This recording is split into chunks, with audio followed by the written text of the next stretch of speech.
Plus de 1000 sacs de farine de maïs, riz, farine de froment, cartons de bidons d'huile, conserves en boîte, sachets de sucre et autres produits de première nécessité. congodialogue.com 300 sacs de riz, 20 sacs de haricots, 200 cartons de poulet, 94 cartons d'huile, 50 cartons de tomates. Abonnez-vous gratuitement sur votre chaîne YouTube. congodialogue.com.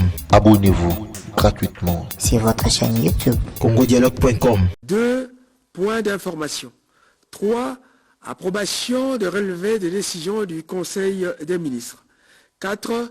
Examen et adoption des dossiers. 5. Examen et adoption des textes. 1. De la communication de son Excellence, Monsieur le Président de la République. Le Président de la République a axé sa communication principalement sur les questions spécifiques et les questions d'orientation et de suivi de l'action du gouvernement. À propos des questions spécifiques, le Président de la République a exprimé sa position sur les dossiers suivants. 1. Les prix des produits de première nécessité sur le marché. 2. Le projet de port en eau profonde de Banana. 3. La desserte en eau potable dans la ville de Boma. Et 4. L'hommage au dernier ancien combattant de la Deuxième Guerre mondiale, décédé récemment. Abordant le premier point relatif au prix des produits sur le marché, le Président de la République s'est préoccupé de la persistance de leur flambée. À ce sujet, il a invité le ministre de l'Économie à en faire un développement dans son dossier sur l'évolution des prix des denrées de première nécessité qu'elle exposera. Concernant le port en eau profonde de Banana, le Président de la République a indiqué qu'il était très attaché à la réalisation de ce grand projet vital pour notre pays.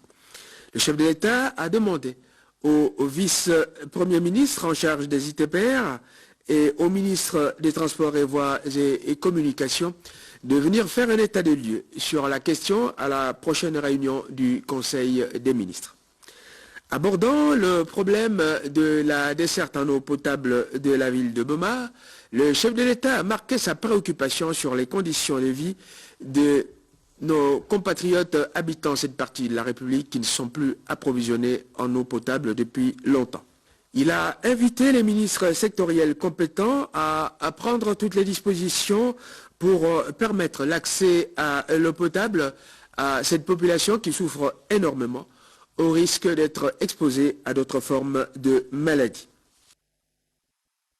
La situation épidémiologique du Covid-19 en République démocratique du Congo, le dernier bulletin fait état de 1370 cas confirmés, 61 décès, 229 personnes guéries, 952 patients sont en bonne évolution et 604 cas suspects sont en cours d'investigation.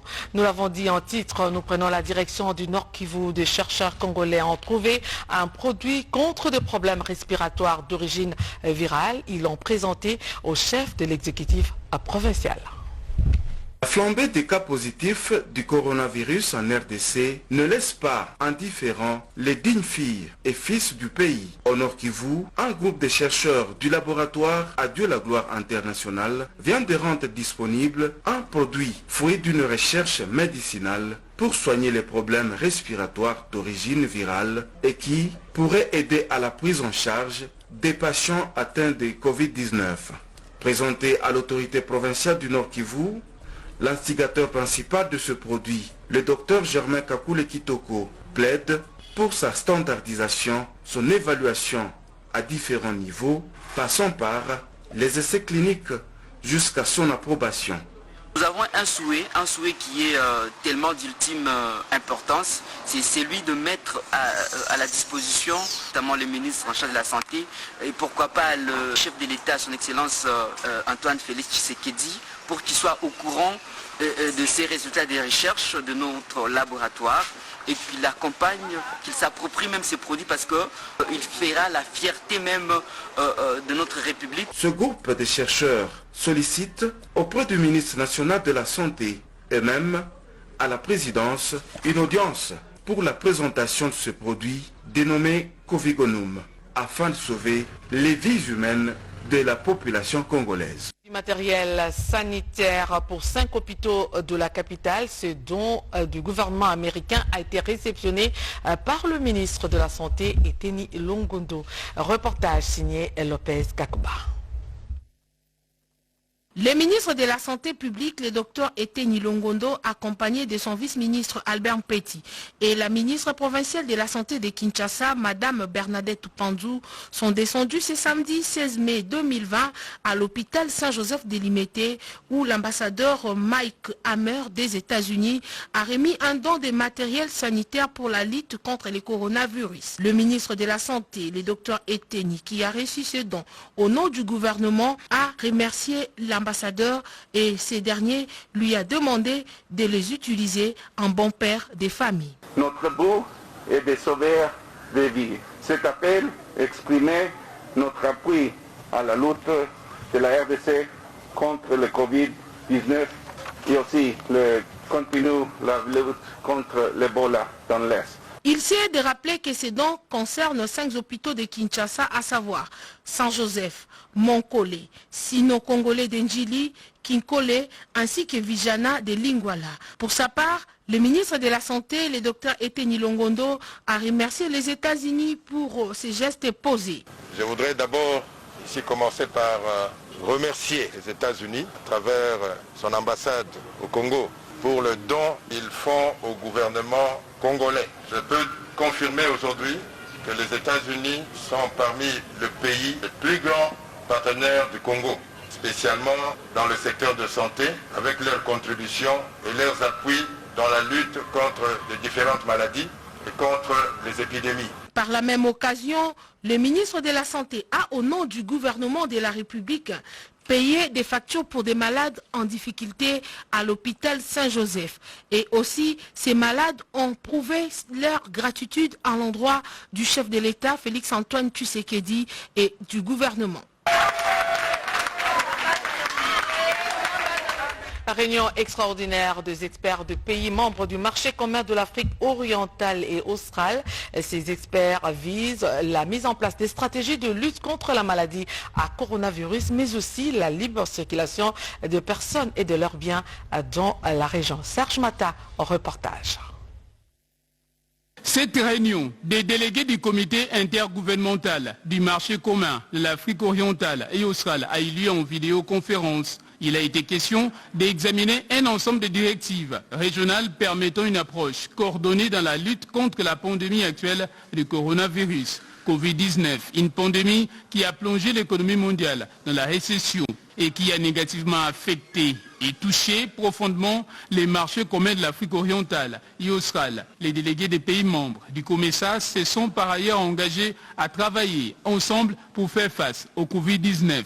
C'était également une occasion toute trouvée pour le secrétaire général du marché commun de l'Afrique orientale et australe de présenter une proposition de révision à la baisse de son budget, étant donné que la plupart des activités ont été réduites à la suite de la pandémie. C'était la réunion extraordinaire qui devait travailler sur les mesures à prendre par rapport à la circulation des biens et des personnes. Et il y avait un sujet aussi par rapport au bâtiment qui abrite le secrétariat général.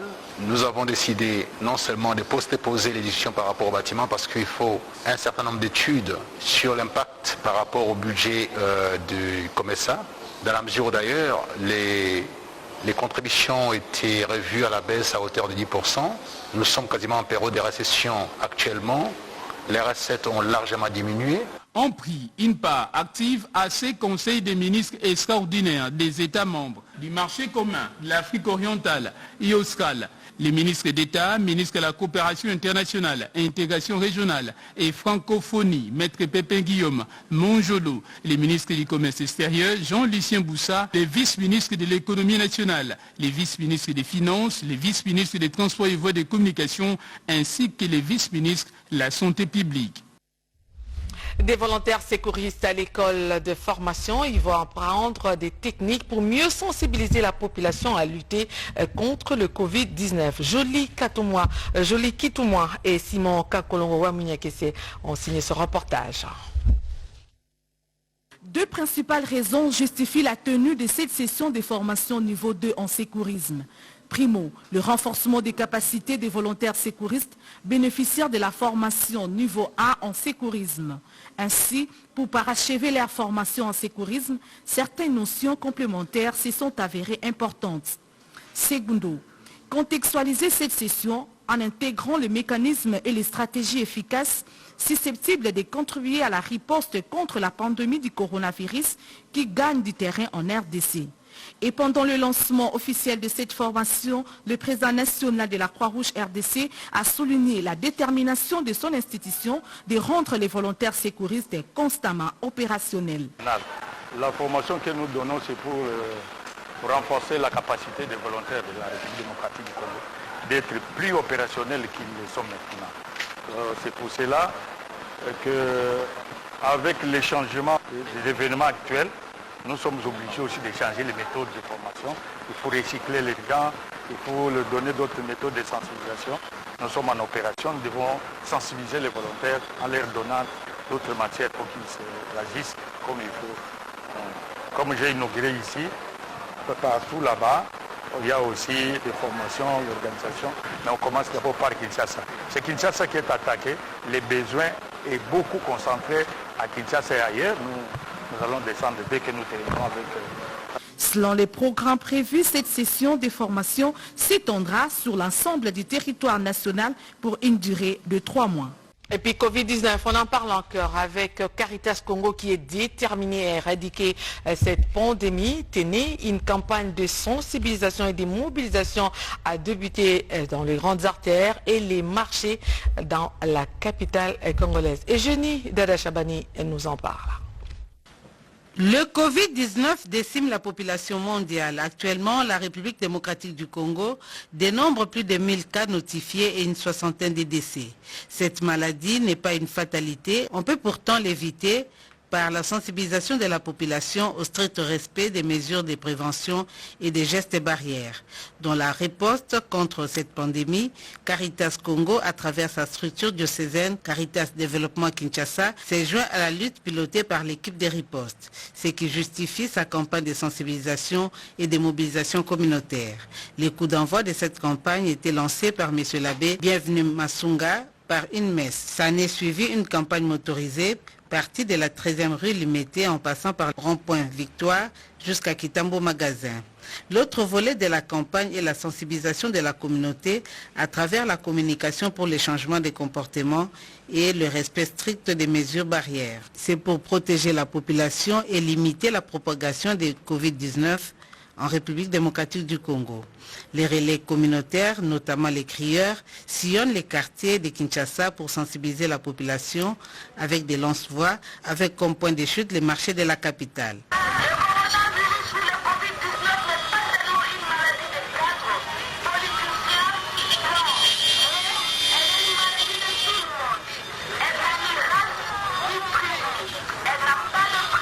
Cette campagne bénéficie de l'appui financier des Caritas États-Unis, Belgique et Luxembourg.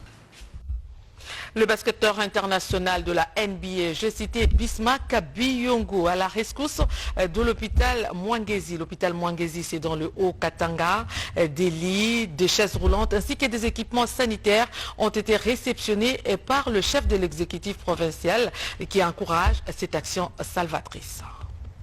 La transformation qu'est subie la ville de Kolwezi, chef-lieu en particulier, et la province du Lualaba en général, continue à épater plus d'une personne qui ne manque pas d'allouer à chaque fois la crédibilité à son meneur des jeux, le gouverneur Richard Mouyej-Manguez-Mons, qui s'est assigné pour mission première de son mandat, rendre service et justice à ses administrés. Le cas de ces basketteurs internationaux congolais de la NBA, Bismack Biyombo, qui lors de son passage dernier, en juillet 2019, était ému d'apercevoir de ses propres yeux les efforts mis en place dans la province du Lualaba, qui revêt de sa nouvelle robe comparativement à celle de jadis. Pour appuyer ses efforts de modernisation de la province, Bismarck avait promis son apport à cet élan de développement. Après près de 5 mois, le père géniteur de cet international basketteur, François Biombo, administrateur de la Fondation Bismarck, est venu quant à lui faire part au gouverneur de la concrétisation de la promesse faite par son fils pour accompagner la province du Lualaba. Il avait parlé avec son Excellence au sujet d'un don qu'il prévoyait aussi. Et ce don est arrivé. Une promesse ténue, c'est un important lot d'équipements médicaux que le basketteur international congolais vient de mettre à la disposition de l'hôpital général de référence Mwangezi, constitué de lits, de chaises roulantes, de respirateurs et autres appareils présentés ici de manière symbolique au gouverneur Richard Mouyej-Manguez-Mons, qui se sent honoré de ce désormais fils maison. Ce n'est qu'un échantillon qu'on nous a présenté, le gros est déjà mis dans le dépôt. C'est impressionnant, nous sommes très touchés et la jeunesse doit savoir que c'est pour elle qu'il est venu. Avec ces dons, l'hôpital général des références Mwangezi continue à être renforcé en équipement à la satisfaction du gouverneur Richard Mouyej-Manguez-Mons qui voudrait le voir hissé au rang de meilleurs hôpitaux de la République démocratique du Congo. La référence de Mwangezi se trouve dans la province du Lualaba et non dans le Haut-Katanga, comme je l'ai dit tout à l'heure par inadvertance. Le président de la fondation Ouidal a remis des vivres et non-vivres aux étudiants de quelques instituts supérieurs de la capitale et aussi retenait que les personnes vivant avec handicap n'étaient pas en reste. 300 sacs de riz, 20 sacs de haricots, 200 cartons de poulet, 94 cartons d'huile, 50 cartons de tomates, c'est le contenu du paquet que le sénateur Guy Landomboyo, président de la Fondation Ouidal, a apporté à 877 étudiants dans sa tournée effectuée dans la ville de Kinshasa le vendredi 15 mai 2020 dans le cadre de sa réponse à l'appel à la solidarité nationale lancé par son Excellence Félix Antoine Tshisekedi Tshilombo, chef de l'État, en cette période où la pandémie de la maladie à Covid-19 terrorise le monde entier et la République démocratique du Congo. L'élu de la Chouapa s'est successivement rendu à l'UPN, à l'ISPT, à l'ISAM, à l'ISP, à l'Académie des Beaux-Arts, à l'ISG, à l'IPG, à l'INBTP, à l'ISAOU et à l'Istandolo. À cette liste de bénéficiaires s'ajoutent les personnes vivant avec handicap visuel au centre des handicapés de Willery avec un don de 100 matelas en plus de vivres leur remis, ce qui est une première à en croire les témoignages des bénéficiaires. Nos remerciements à l'honorable Guy Landomboyo, mais aussi et surtout demander à Dieu le Tout-Puissant de les bénir très abondamment. À un an d'existence, Ouidal Fondation garde la tête haute et avance sur les pas de sa devise, à savoir tous ensemble pour l'épanouissement de tous. Mais nous, au niveau de la Fondation Ouidal, nous avons pensé, parce que je n'ai pas vu la couche estudiantine être visitée, nous avons pensé venir aujourd'hui.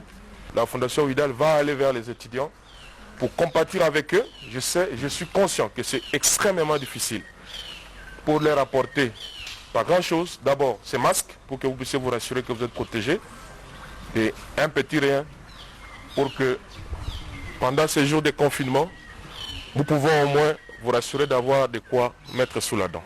Et donc, au nom de toute la Fondation Ouidal et en mien propre, nous vous prions de recevoir ces petits gestes. Groupe électrogène de 450 kVA au bénéfice de la clinique Ngaliema pour la prise en charge des patients atteints du coronavirus. C'est donc de la Banque commerciale du Congo est capable d'alimenter 10 services de cette formation médicale. C'est un récit de Sandra Nyangui et Tabou. Les coupures intempestives du courant électrique dont a été longtemps victime les cliniques Ngaliema appartiennent désormais au passé. Cette formation médicale de renommée, sélectionnée parmi celles qui prennent en charge les patients du coronavirus, vient de bénéficier d'un groupe électrogène flambant neuf de capacité de 450 kVA. Une véritable bouffée d'oxygène pour l'équipe de riposte de Covid-19 de cet hôpital. Cette donation salvatrice, capable d'alimenter 10 services de Ngaliema en énergie électrique, porte la signature de la BCDC dans la logique des actions anti-Covid-19 qui est un ennemi commun dont tout le monde est appelé à combattre farouchement. Et la clinique Ngaliema, c'est un de nos grands partenaires. C'est à ce titre-là que nous sommes intervenus. Il m'a dit qu'un des deux groupes qui fonctionnait à la clinique Ngalema était tombé en panne. C'est pourquoi vous avez vu la rapidité avec laquelle nous sommes intervenus. Donc nous avons fait ça pour soutenir un partenaire. Ce dont Tomba Point Nommé a dit le médecin directeur des cliniques Ngalema. C'est un geste très fort et très admiré par nous, l'institution de la clinique Ngalema. Et ceci va nous pousser encore à affermir encore davantage nos liens de partenariat qui existent entre la clinique Ngalema et la BCDC. Ce besoin en groupe électrogène des cliniques Ngalema se posait avec acuité et ça a été vite résolu grâce à la BCDC qui épouse l'idée du chef de l'État, celle de coordonner les efforts et intervenir avec des actions à impact direct sur les bénéficiaires. Et la société Rao Assurance a remis des vivres ainsi que des kits de lavage de mains au centre hospitalier de Kingasani, ce à la grande satisfaction des bénéficiaires. Elles ont bénéficié d'une action sociale venant de la société Rossure Assurance. Les femmes de la maternité du centre hospitalier de Kingasani ont reçu de vivres et non-vivres ainsi que le kit de lavage de mains pour se prévenir de la pandémie de Covid-19. Faisant d'une pierre deux coups, la société Rossure Assurance a remis une enveloppe à ces centres hospitaliers en vue de libérer quelques malades en difficulté de paiement de leurs factures. En cette période difficile de la pandémie de Covid-19, la solidarité est le seul moyen pour sauver des vies humaines. Voilà pourquoi Rossure Assurance s'inscrit à cette démarche sociale. Allez, on change de chapitre à présent, on va parler politique. Les alliés politiques de l'UDP se sont retrouvés objectif, évaluer les réalisations du chef de l'État depuis qu'il est au pouvoir. Sous l'impulsion de son patriarche Kitenge Yezu, les forces politiques alliées de l'UDPS ont tenu une conférence de presse pour évaluer les réalisations du président de la République, Félix Antoine Tshisekedi Tshilombo. Laurent Batoumona, coordonnateur de cette plateforme, a de prime abord brossé les grandes actions du président de la République sur le plan diplomatique, politique, économique, sécuritaire, juridique et judiciaire, ainsi que social. De ces réalisations de Félix Antoine Tshisekedi Tshilombo, l'on note l'ouverture et la considération dont la RDC bénéficie sur le plan international et au niveau national, sans oublier la décrispation du climat politique. À l'étape du jet des questions-réponses, le FPAU, à travers les interventions de ses cadres, Élisée Bokoumona, Ariette Ouamou et autres, ont donné des précisions. Au sujet des questions juridiques, Maître Magloire Kassongo, coordonnateur adjoint, a réagi. Je pense que maintenant l'opportunité nous est présentée pour que le monde entier, sinon le Congo en général, puisse voir réellement que le Congo est en train réellement de vivre un état de droit avec son Excellence le Président de la République, Félix Tshisekedi. La lutte contre Ebola, le coronavirus, la mise en place de nouvelles équipes dans le secteur judiciaire et les infrastructures en cours d'exécution sont autant des réalisations du chef de l'État. Les anciens amis de Belgique de la première dame de la République démocratique du Congo, Denise Nyakero Tshisekedi, ont remis des vivres et non-vivres aux personnes vivant avec handicap dans la commune de Limete et à Barumbo. Reportage, Jussi et Kabasele. C'est samedi 16 mai 2020.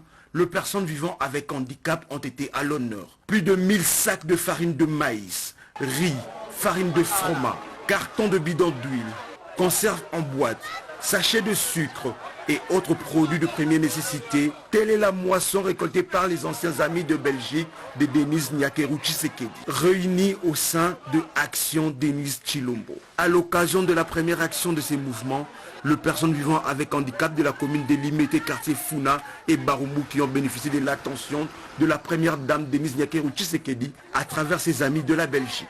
Pour Rita Bola, ancienne de la Belgique, en ces temps difficiles de la pandémie de Covid-19, la première dame qui est la mère de la nation congolaise ne sait pas être partout à la fois. C'est ainsi que chaque semaine, Action Denise Tshilombo se donne pour mission d'apporter du soutien aux personnes vulnérables.